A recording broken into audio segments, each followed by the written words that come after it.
18 1/3 plus 9 2/3 minus 10 1/3 is equal to 1 2/3 plus question mark. இந்த இடத்துல என்ன வரும் கேக்குறாங்க.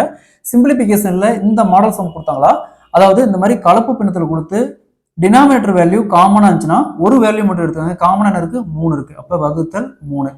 ஸோ நெக்ஸ்ட் நியூமரேட்டர் வேல்யூ மட்டும் ஆட் பண்ணுங்க. இங்க 1 இருக்கு, 1 + 2 3, 3 - 1 2. ஸோ அதனால ஈக்குவல் அந்த பக்கம் +2 இருக்கு, இந்த பக்கம் மைனஸ் ஆகும். அப்போ -2 +2 அப்படியே கேன்சல் ஆயிரும், மீதி 0 இருக்கும். ஸோ 0க்கு கீழே என்ன வேல்யூ இருந்தாலும் ஈக்குவல் டு 0 தான். பிளஸ் நெக்ஸ்ட் இங்க பாருங்க 18 + 9 27, 27ல 10 போச்சுன்னா 17, 17 இந்தாண்ட +1 இருக்கு, ஈக்குவல் டு +1 இருக்கு, இந்தாண்ட -1 ஆகும். அப்போ 17 - 1 16.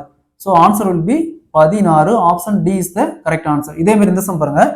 7 1/5 plus 11 3/5 minus 2 2/5 is equal to 3 2/5 plus question mark. இதே மாதிரி இந்த சம்ம சால்வ் பண்ணிக்கிற ஆன்சரை கமெண்ட்ல போடுங்க.